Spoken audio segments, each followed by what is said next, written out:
εβδομάδα και το αυτοκίνητο του είναι ακόμα στο φανοποιείο. Τρίτη.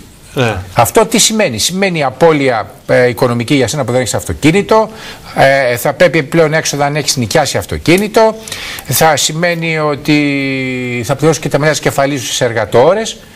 Για να πάμε στον συνάδελφο τον Γιώργο τον Τζελίκα να μας πει πού βρίσκεται.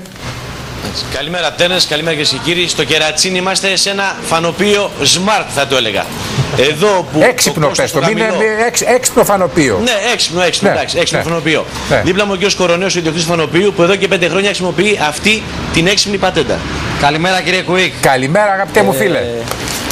Έχουμε εξοικονομήσει κάποιες μεθόδους που μπορούμε και επαναφέρουμε βαθουλώματα χωρίς βάψιμο απολύτως, που προεκλήθηκαν από πόρτες που ανοίξανε στο σούπερ μάρκετ που πήγε ο πελάτης μας να αφήσει το αυτοκίνητό του, και φτιάχνουμε κλειδιές και γρατζουνιές οι οποίες προήρθαν από κακόβουλες ενέργειες αλωνών. Γιώτα, περνάει κάποιος με ένα κλειδί. Γιώτα, Γιώργο, μισό λεπτό παρακαλώ. Έχουμε δορυφορική σύνδεση, γι' αυτό θα έχουμε καθυστέρηση στον ήχο. Περνάει λοιπόν κάποιος με το κλειδί, συνηθισμένο αυτό, χράκι στο γρατσουνάει το αυτοκίνητο. Εμείς είμαστε οι ειδικοί που μπορούμε να εξαφανίσουμε μαγικά τη γρατζουνιά χωρίς να βάψουμε όλη την επιφάνεια. Δηλαδή τι κάνετε για να καταλάβω? Τι λέτε, βάφουμε σημειακά. Τώρα θα δείξουμε εδώ μια αμυχή ψηλή από κλειδί, ναι, που θα την εξαφανίσουμε σε πολύ λίγα δευτερόλεπτα. Με ποιο τρόπο?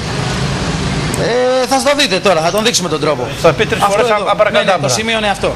Αυτή η χαραγή λοιπόν θα εξαφανιστεί μέσα σε 10 δεύτερα. Μέσα σε 10 δεύτερα. Παρακαλώ να δούμε Γιάννη, λίγο. Ξεκίνα. Επίσης όσο ο Γιάννης το σημείο αν έχετε την καλοσύνη. Ναι. Εδώ. Λοιπόν, το πριν και το μετά. Βλέπω το πλένετε. Κύριε Κουίκ, το βασικό είναι ότι έχουμε χαμηλό κόστος, 50% φθηνότερα από την κλασική βαφή. Ναι, αλλά δεν μου λέτε τι κάνει, δεν μου λέτε τι κάνει τώρα ο άνθρωπος εκεί.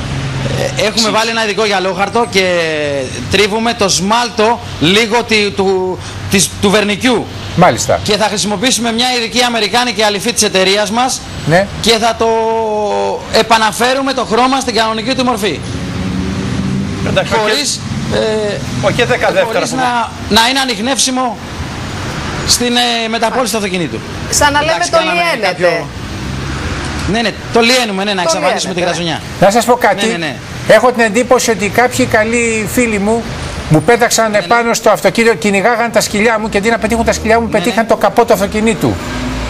Εκεί στη γειτονιά. Τι πρόβλημα. Ναι. Ό,τι πρόβλημα και να έχετε. Και έχω ένα μικρό βαθούλωμα στο καπό.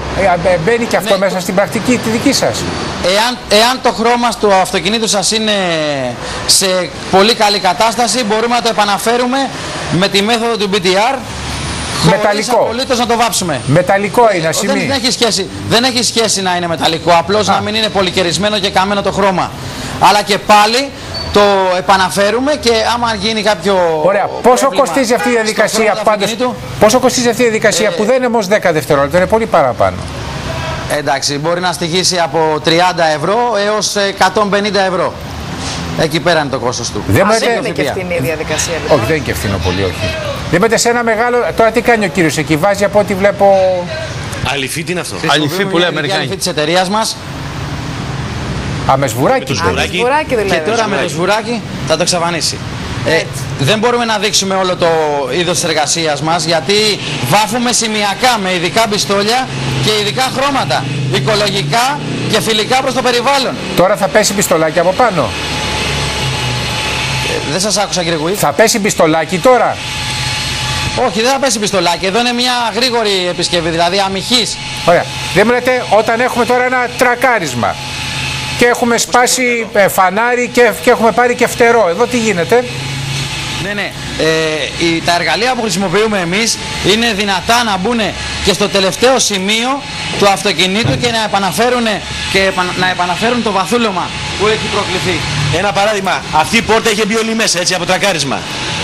Όπου τελείωσε η κλασική φανοπία, εσείς. Εδώ οι οποίες υπάρχουν μπάρες ασφαλείας, εμείς χωρίς να δυσκολευτούμε επαναφέραμε το βαθούλωμα. Το επαναφέρατε με βεντούζα από την έξω πλευρά ή χτυπώντας το από μέσα? το ξεκίνημα ξεκινάμε με μια βεντούζα και από μέσα κάνουμε μασάζ στη λαμαρίνα με κάποια ειδικά εργαλεία που έχουμε. Μασάζ. Χωρίς να χρησιμοποιάμε οξυγόνα για να καίμε τη φωσφάτωση στο αυτοκίνητο. Και φυσικά αυτές οι εργασίες που κάνουμε φέρνουν όλες 4 χρόνια εγγύηση. Με την απόδειξη της παραλαβής του αυτοκινήτου έχει και 4 χρόνια εγγύηση. Πόσο κόστισε αυτή η επαναφορά της πόρτας που είχε χαλάσει? Η επαναφορά αυτής της πόρτας έχει στοιχήσει στα 120 ευρώ. Και το αμάξι πόσες μέρες έμεινε μέσα? Και το αμάξι το έχει φέρει ο πελάτης χτες και θα το πάρει σήμερα το μεσημέρι. Εάν εγώ φέρω το βαθούλωμα που είναι πάνω στο καπό, σας λέω, μου πετάξανε ή πέτρα ή πατάτα, δεν ξέρω τι από τα δύο. Μπορώ να περιμένω και να το πάρω επί τόπου? Θα το πάρετε επί τόπου, αναλόγως τι αυτοκίνητα θα έχουμε. Τι δυνατότητα μπορούμε να επισκευάσουμε. Δεν μπορούμε να έρθουν 10 πελάτες εδώ πέρα και να επισκευάσουν το αυτοκίνητο. Πάντως Τέρες, τα αμάξι... Πάντως το δικό σας αυτοκίνητο θα αφήσουμε όλες τις δουλειές μας. Αστείευεστε. Να με βρίζει ο κόσμος, δεν υπάρχει περίπτωση. Τέρες, τα αμάξι στο βάθος, ναι. Το έχει χτυπήσει, χαλάζει και έχει βαθουλώματα. Λοιπόν, έχει γίνει πάνω ο ουρανός του πολύ λίος. Με 100% επιτυχία. Είναι από τη χαλαζόπτωση που προκλήθηκε στην Κόρινθο. Και έχουμε τη δυνατή μέθοδο να το επαναφέρουμε. Με τι, με έμπλαστρο? Με δυο λόγια. Δεν χρησιμοποιούμε έμπλαστρο. Δεν λέει τι πάτε τα λέτε. Είναι η BTR μέθοδος. Επειδή είπατε για το μασάζ και ακούγεται έτσι πολύ ελκυστικό, θα λέγαμε, πολύ αρεθιστικό. Μπαίνουμε στο σημείο που έχει γίνει λακκούβα και κάνουμε κάποιο μασάζ. Χωρίς να ξεμοντάρετε. Χωρίς να ξεμοντάρετε, ναι. Εδώ τώρα δείξαμε μια κλασική φανοποιία που ξεμοντάραμε την ταπετσαρία για να κάνουμε δουλειά. Απλά την πόρτα δεν βγάλατε. Φυσικά είμαστε εξειδικευμένοι σε αυτό το... Μάλιστα. Να τα ξαναβάλουμε τα αντικείμενά τους. Τη διαφήμιση στο Ρέος, μέχρι και πρόεδρος του Πασόκ θα μπορούσατε να βάλετε. Γελάει. Είστε καλά. Γιώργο, σε ευχαριστούμε πάρα πολύ για το ρεπορτάζ. Έχει ενδιαφέρον. Ναι, Γιώργο. Ευχαριστώ πολύ, Γιώργο. Σ' ακούω, Γιώργο. Έχω ένα παθούλωμα εδώ στην πλάτη. Θα σου κάνω ένα μασαζάκι. Περιμένεις από μένα μασάζ. Κάτω ένα μασάζ που σε πιο δίπλα, σε παρακαλώ.